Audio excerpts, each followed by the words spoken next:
This is Kurt Anderson, and I'm talking to a guy who calls himself Mr. Media, but he won't tell me his first name.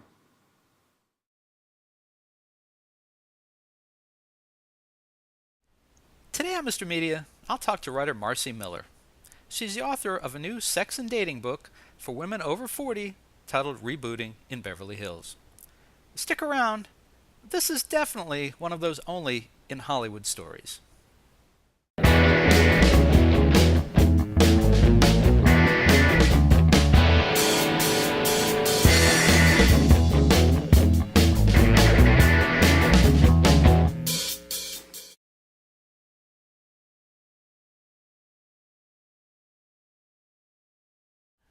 Mr. Media is recorded live before a studio audience of newly divorced women who don't know what hit them, but know exactly where to hit back, in the new media capital of the world, St. Petersburg, Florida.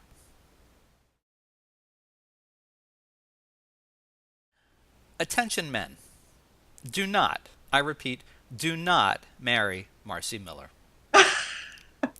It's not that she isn't likely a lovely woman, a great mother, a sparkling conversationalist, a talented legal mind, a great jewelry designer, or even great in the sack. It's just that when she recalls the events of your life together that went sour, she remembers everything. And as a talented storyteller, that is not going to be in your favor, my friends. As the author of Rebooting in Beverly Hills, Miller tells stories of marital bliss and extramarital cheating that will curl even your short and curlies. Her delivery is so smart and colorful that you'll feel like a fly on the wall in the most intimate of circumstances. And her sense of a man's dishonor will have you squirming even if you've never thought of cheating on your spouse. The knives are that sharp in her drawers. Women, on the other hand, will probably eat this stuff up and worship at Marcy Miller's keyboard. So be prepared for talk of sex quotas, J-date, middle-aged one-nighters, and mysterious receipts from Bergdorf-Goodman. Marcy Miller, welcome to Mr. Media. Thank you. I love the introduction. Thank you. I'm glad. You never know when someone's going to just hang up in the middle of it. So my head was spinning as I read about your cheating second husband. And of course, I couldn't stop reading, and I had to know all the details. Good. Yeah. Is that a pretty common response? I mean, It is. The book starts out in a very calm way, and then as it unfolds, I think it's more and more interesting and entertaining. have any of your friends who've read it said, I didn't want to know this much about you, or this is, I don't know, it made me uncomfortable because I know you, or any of that kind of stuff? Actually, it's been kind of the opposite. They say that they feel closer to me because there were things that they didn't know about me, especially the past stories about uh, the breast cancer survival and the law stories, which I don't really go around telling. So it really has been the opposite.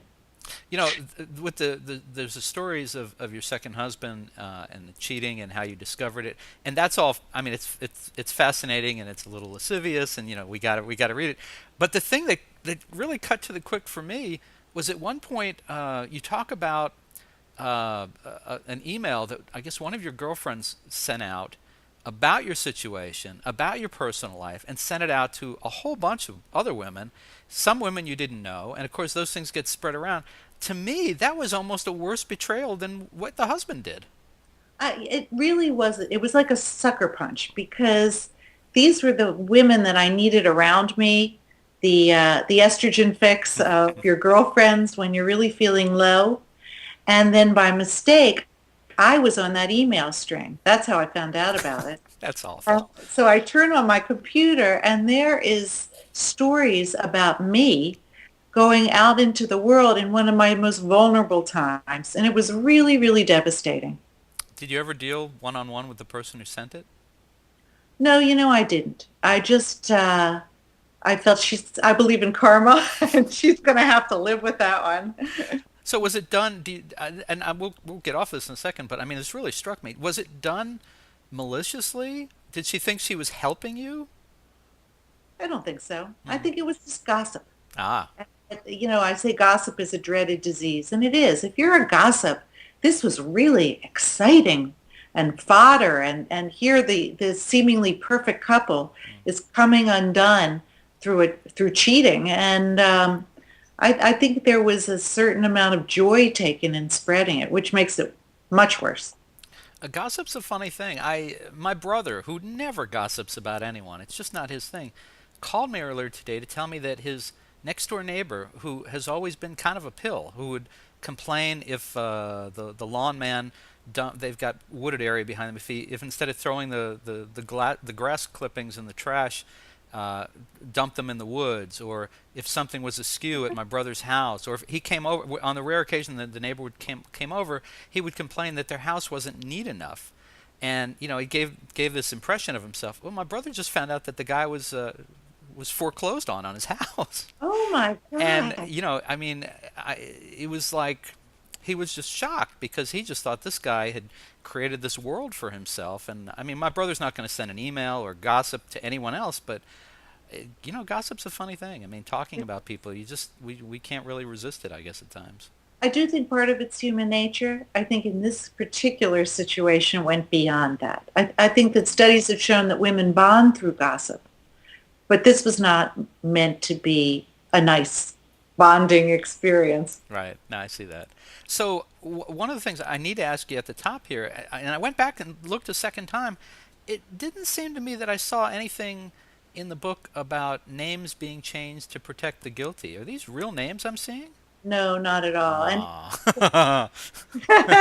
Damn they're it. totally changed. And as a lawyer, I wasn't going to take any chances like that. But also, I don't see any reason to use real names. There's Okay. really nothing good can come from that. But it's all true. Everything in the book is true. Well, but see, and that's why I wondered. I figured, with your legal background and 20 years of being a lawyer, I think I read, maybe more. Yes, 20 Um, years, so if it's true, it's true, right? I mean, right? so But there's no reason I didn't want to. I didn't want to be the gossiper, the person who embarrasses other people. mm, People know who they are, I'm sure, if they read the book, and my girlfriends can certainly identify people.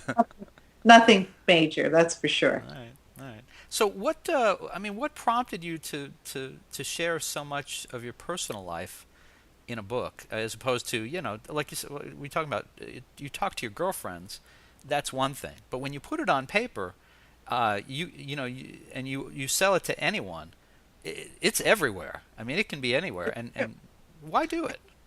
I think there's two reasons. First of all, I would go on these dates that were sometimes a little bit depressing, but often hilarious. And I would be driving home, and I'd call my best girlfriend to tell her about it. And we would laugh so hard that I'd have to pull the car over. I would be in tears laughing. And she'd say, why don't you go home, write it up, email it to me, and you'll feel better about it, and it'll be fun for you. So after a while, I started to have an entertaining memoir on that end. On the other end, as a lawyer, I'm a really good researcher, and I could not find answers to a lot of my basic questions. As a person who's coming back into the dating world with Google and Tweet and internet dating, I couldn't find answers. So I felt like this was a chance for me to share some of the information that I had gathered in a self-help sort of way. So the book is a lot of funny and humorous, entertaining parts, but it also is peppered with self-help and interesting information, I hope. I was, as you were saying that, I was reminded of something my dad said to me. I've been a writer all my life, and at one point, and I think he was angry at me at the time. I'm having trouble putting it in context, but what he said was, "Nothing bad will ever happen to you because you'll just turn around and write about it." And It's I true. thought, yeah, It makes you feel better. And in fact, one of the reasons that the book is divided roughly into four sections: pickups, fix-ups, internet dating, and hiring a matchmaker. And one of the reasons I hired the matchmaker was also because I thought it would be interesting to my readers. It was the last part of the equation that I did. And so you're right. It's sort of, you do it because you want to get fixed up by a matchmaker, but also, for the good of the book. professional research, I think, right? Exactly. Um, And one more question about the creation of the book. Was there any part of you that did this because there was a little payback, a little vengeance you could get off your plate? No, I have to say that I had really healed and didn't feel that at all. It wasn't vengeance at all. It's really because it's funny. Everybody has dating stories. Some of these are fun, really funny, Hmm. and also the self-help part of it. So it all sort of came together as a memoir. It just gelled. Uh, are there still stories that you held back? I mean, is it possible that there's stuff you didn't tell us? Oh yes, there's lots of stuff for volume two. I hate that. Ah, yeah. Okay. All right. All right. All right. So, the book is, aside from the stuff that at the beginning that's very entertaining about your private life that started you down this path. Um, the book is meant to be about sex and dating for women 40 and up, 50. Um, uh, what is so different about dating in middle age as opposed to when you're just out of high school or college? I think it's tremendously different. Hmm. Your goals are certainly different. You're not looking for someone to father children or those issues are already gone. The door is shut on that one. Number two, most of us were not dating when there was an internet. There weren't the issues of going to internet sites or tweeting or Googling how often should you respond to emails and how often should you tweet and how often uh, should you Google before you go out on a date. And it's much more complex in that kind of in our new environment, although sometimes it does help you to gather the information ahead of time. So that's a whole new dimension. And also the pool of people is smaller. When you're just starting out, you have your whole university or your whole high school or there's a ton of eligible people in the pool and it gets narrower and narrower as you get older. So it's a whole different environment out there. Hmm. Do you ever set rules for yourself that I will not date a married man, for example? Oh, Anything like that? 100%. I Yeah. wouldn't not only not date a married man, I wouldn't date someone who said he was separated. He Ah, had to be divorced. okay. All right. Just checking. So, so the book is, as you mentioned, it's split into four topics. I thought maybe we could talk a little bit about each of the topics. I think the first section, I'm going to cheat and look, but the first section is about pickups. Yes. Uh, Pickups are good. Are we talking you getting picked up, you picking someone up? Has any of that changed? I mean, I think that you can be a little bit more brazen, perhaps, than a long time ago. It's hard for me to remember a long time ago, but the the the the fun about pickups is, first of all, you need to get out there. You need to be seen and get out there and practice flirting because many of us have gotten rusty at flirting. And that's another problem being a little bit older, and especially if you've had a long-term marriage, you haven't been out there to date. So go to a sushi restaurant and sit at the counter and talk to people and, go to a bar before you go to a movie, which you can do by yourself so easily, and start talking to people. hmm. And I always say, look for the longest line at the post office or Starbucks. Get in line, talk to people. And I think my favorite tip in the whole book has to do with pickups, and that is you need three business cards. You need one that has your name and your email address that you give out if you meet somebody interesting, Hmm. and that is a safe way of allowing him to get in touch with you. The second has all your information, your cell phone, everything on it, and that you'll give maybe to women that you meet because you're always looking for interesting new women as well to meet. And the third is a phony card. And that is Oh, shame on you! Shame, shame, shame! You should do that. very useful. If you're being hit on by somebody that doesn't interest you and that just won't take no for an answer, that's a very valuable piece of paper. I like that actually. And I say I like that in an entertaining way. I've been married 25 years, been with the same woman for 30 years. It seems, I think. So I'm a long removed from the dating pool and have no interest and no intention of getting back to it. But I like hearing funny stuff like that. Yes, you just go ahead and print up a third card. Now, Exactly. and how do you keep? Okay, so let's say How you're do you going keep to. them separate? Yeah, you're going to go to that extreme. How do you keep them separate? I did three different colors. Ah, very Not simple. different color ink, different color cardstock because it's dark in places and you don't want to make a mistake. So I'm going to guess that the phony card is probably the darkest card. Yeah, exactly. Okay. You got it. Yeah, I like this. I like this stuff. I don't know. Maybe I should, dump the wife and go out and date. This sounds like fun.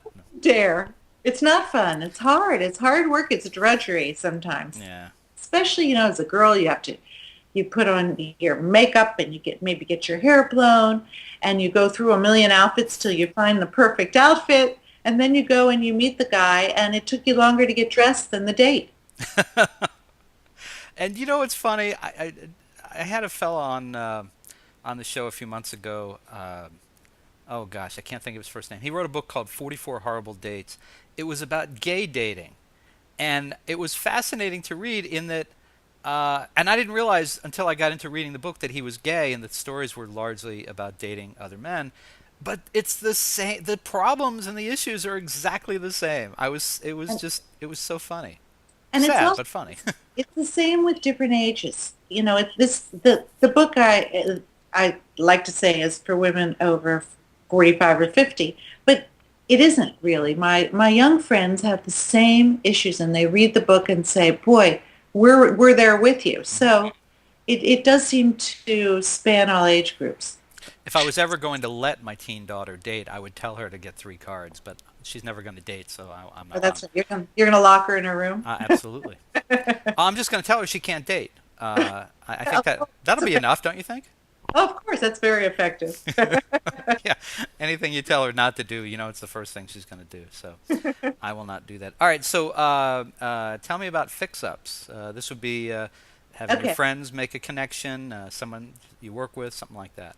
fix-ups are the home run, in my opinion. And in fact, I married, and it was a fix-up. But we'll backtrack on that for a minute. Okay. Fix-ups are a blessing because hopefully your friends know you better than anybody else. Mm. They know who you might like and who you might not like. And the people that they are trying to fix you up with, they probably know very well. So it's already a pre-selected group. It's not like the internet where it's random people. And fix-ups generally are the nicest dates that you're going to have. And as I said, ultimately, I was fixed up by a girlfriend at a dinner party and ended up marrying him. Hmm. Well, that vetting is certainly helpful. You're going to get better. I guess you're going to get better vetting through a fix-up, through a friend or a family member than you would, certainly internet dating, that kind of thing.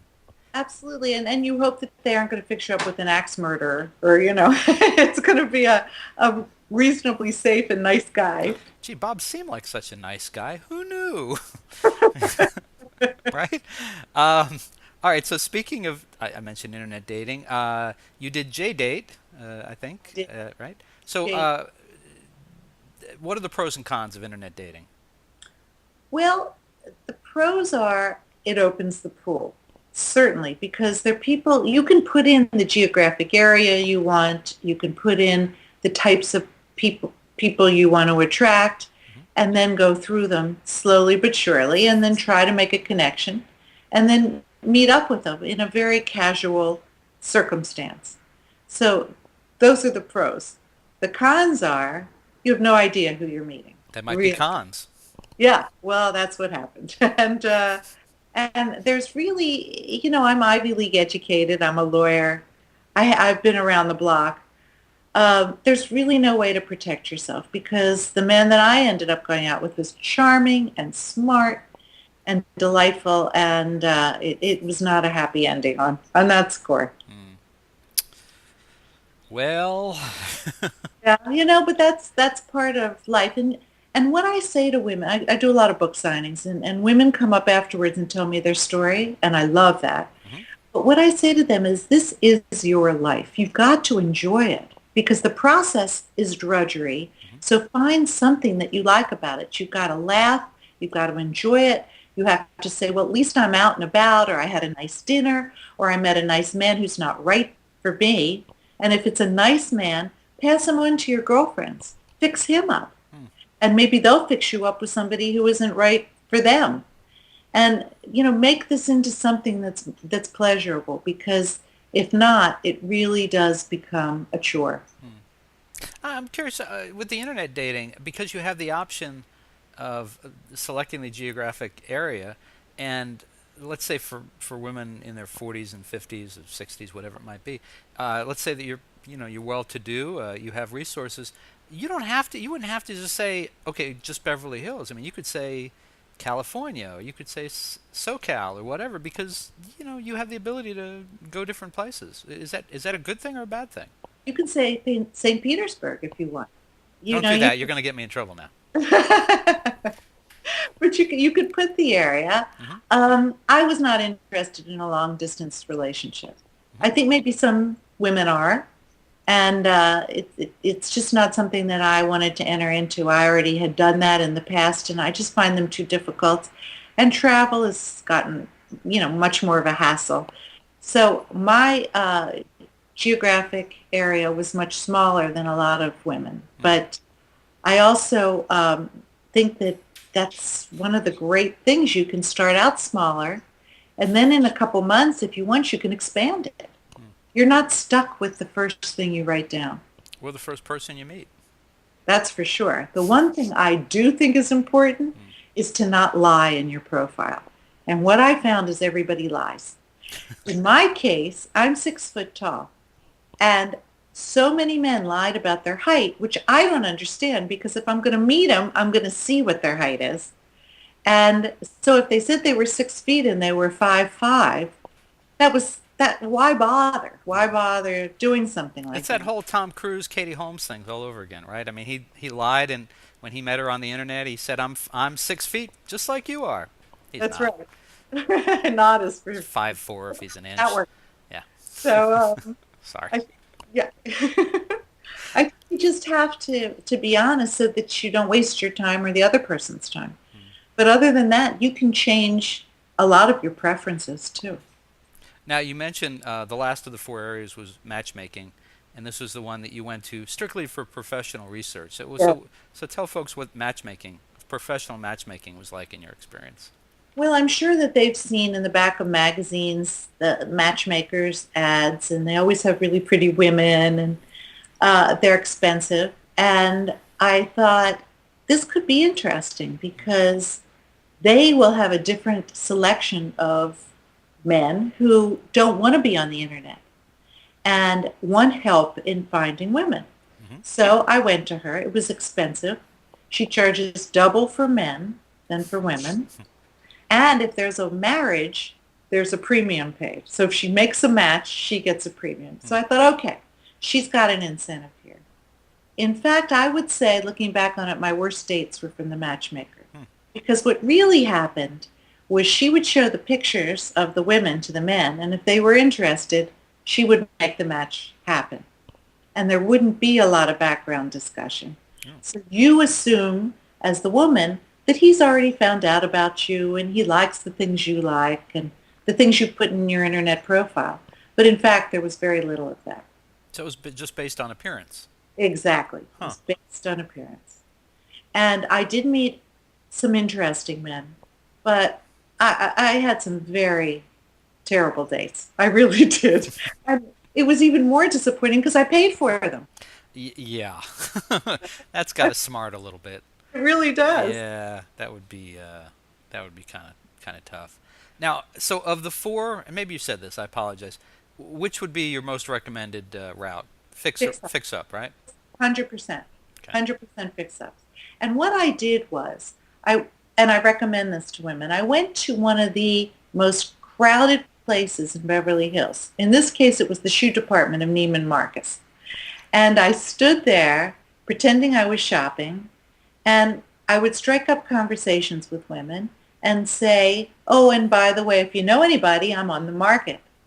If I could fit that into the conversation and try to get out there to get fixed up. And in fact, I did get several fix-ups from them. Did they understand that you were interested in men and not women, or did they? Did any of them think, "Oh, yeah, I'd like to"? That kind of never dawned on me, but I think I made Okay. it clear. Okay. Just just checking. It's a modern age, right? Yes, it is, and I forget about that sometimes. You know, So just you're like right. just like we didn't have internet dating when we were, in college. It was, same-sex dating was not as visible and common Oh, absolutely. as it is now.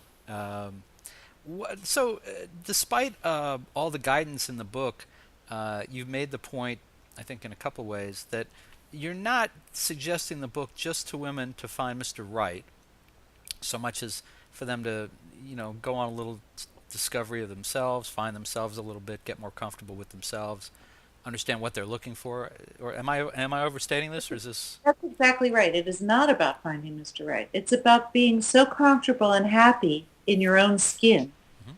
and having healed from any of the drama that you went through that you're then ready to find Mr. Right or the man of your dreams or however you want to call it. Um, and I think until you get to that place, you're not going to meet that person. Hmm. I really think the energy just isn't out there if it's until you are so comfortable. A question just struck me. Before you got married for the first time, how long were you actually out in the dating pool? I mean, were you in a hurry? Did you marry the first time too young, you think? I wouldn't say I was in a hurry, but it was during the period where all girls got married fairly young. I had been in a number of weddings. Mm. It was, the bridesmaid. And it was typical to get married in your early 20s. Now things have changed. When you look at the statistics, more and more women are in their early 30s and older. But back then, that was the thing to do. So maybe a little sooner in retrospect, if you could go back and tell your younger self, you might say wait. Absolutely. Yeah. Absolutely. I don't know how people marry young because you grow apart. You grow differently in your 20s. You're still forming who you are and who you want to be. And that's so hard to do if you're married. Hmm. I don't think I would ever, if something happened, I don't think I would ever marry a second time, but I can imagine it would be easier. I mean, I'm years old, and I would imagine that it would be easier to get married in your mid 40s than in your 20s or 30s because you are who you're going to be. You've been through a lot. I think you have a better sense of who you are, whether you're male or female. And whereas in your 20s, you're still rapidly developing. Your interests are changing. Who you are is kind of yet to be determined. And so you get married and you're like locking yourself in. Although a lot of people aren't locked in that long anymore. But I don't know. No, that's why they're not locked in that long because what you say is, I think, exactly right. I do think as a man, you're in better shape when you're older because your pool goes into the 20s or the 30s. There are plenty of younger women who are after an older guy. Daddy So, complex. yeah, yeah. S- Um, anyway, So, I don't know what to say after that. It's except to change the subject. What what did you learn about yourself in the process of writing the book? I think I learned a lot. You learn a lot. You're a writer too, and I think that the more you look at where you are and how you see your own evolution and the patterns that you see. And I really saw that it is important for me to stay open to the new and to try to break patterns. And that's one of the great things about writing a memoir. It all unfolds and you can actually have some perspective on your life. Hmm. They're profound things that you can see and learn. Well, among the many things that you talk about that seem to define you in your own eyes, I think is, and you mentioned this earlier, is that you're a breast cancer survivor. Um, it's We have a lot of women out there who have that experience now. First of all, I'm always impressed with someone who will write about that experience. But second, because this is a sex and dating book, I wondered, how did that experience color your approach to being out in the dating pool? You went through your breast cancer with your second husband. You were still married at the time. Now I have read. Okay, I'm asking it a little rhetorically because I have read in the book how you went through this, but how Well, psychologically it must have been tough. yes, and I think that that's another reason that I wrote this book, frankly, because I could not find another book that did mention it or discuss it. You worry about your mastectomy. I don't care how good your reconstruction is. Hmm. You worry, and especially when the only person who's actually seen you is your husband, and now you're going with new men. Mm. And what I realized, first of all, is we all have things that we're hung up about our bodies, and that we think maybe our thighs are too big, or our tush is too big, or our tummy, or there's always, everybody has something. And this is no different than that. And I also found that nobody really cared. Mm. A man really never commented or cared, because everybody was just happy to be having a nice time and in a loving situation. Hmm. And it became a non-issue. But I had to get past that hurdle. Mm. And the first time, I have to admit, I was very nervous about that. So, but I felt once I got past the first time, it was not a problem ever again. I'm glad to hear that, and I'm sure other women will read that who, if they haven't dealt with it or they have dealt with it, and maybe they're fearing it. Maybe that's keeping them out of the dating pool. That might be reading that. It might be reassuring. I think. I hope so. And I did have a woman come up to me at a signing who said that she, instead of having reconstruction, had tattoos done all over her chest, and that they were very beautiful, and that was her way of expressing it. So I thought that was such a beautiful moment to hear that. I think I'd have more trouble with that than the mastectomy scarf. Yeah, I know. That's just me.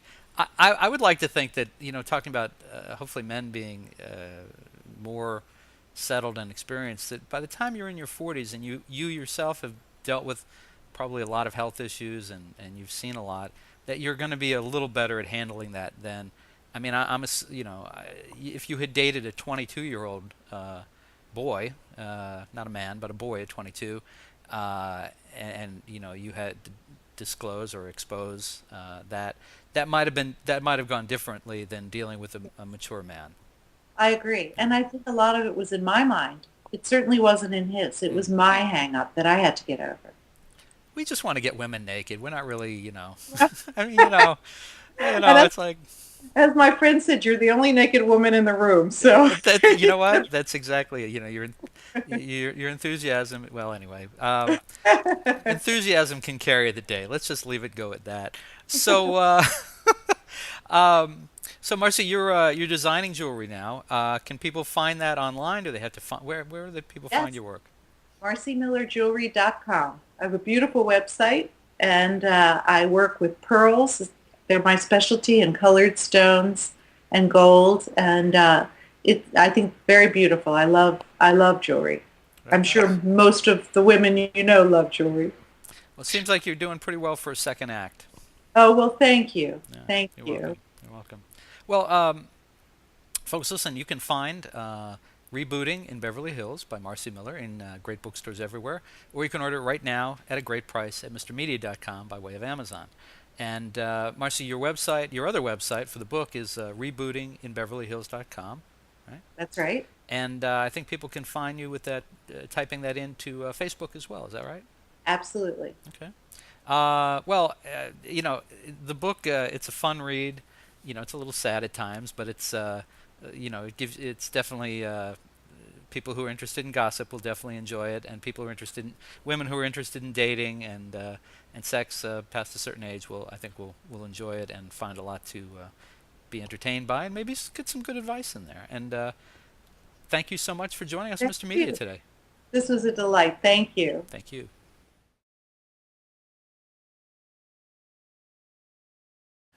You can see and hear almost 1,000 Mr. Media interviews by visiting our main site, mrmedia.com, mrmedia.com. Or check out the more than 200 video interviews on the Mr. Media radio site on YouTube. And I'd sure appreciate if you'd show some love for Mr. Media's advertisers, including Stitcher. Apple named Stitcher a top 5 news app of 2011. It's a free mobile app for your smartphone or tablet that lets you listen to your favorite shows and discover the best of news, entertainment, and sports on demand. You can listen whenever you want to more than 5,000 shows, get customized recommendations, and discover what your friends are listening to. My own list of Stitcher favorites is pretty eclectic. I start my day with an hour of MSNBC's Morning Joe with Joe Scarborough and Mika Brzezinski. Then it's the latest 2-minute update from the Onion News Network. After that, I'll listen to WTF with Mark Maron, Here's the Thing with Alec Baldwin, HBO's Real Time with Bill Maher, and excerpts from E's Chelsea Lately and The Soup with Joel McHale. Also in regular rotation on my Stitcher playlist, the BS Report with ESPN's Bill Simmons, the TechCrunch headlines, and the Don Geronimo Show. The latest episodes of each show, whether originating from broadcasts, cable TV, radio syndication, or podcasts, are continuously updated. Stitcher is a free app for your iPhone, iPad, Kindle, Fire, BlackBerry, Droid, and more. And show your support of Mr. Media by getting, did I mention it's free? The app at stitcher.com/Mr. Media. That's stitcher.com/MR Media. Stitcher Smart Radio, the smarter way to listen to radio.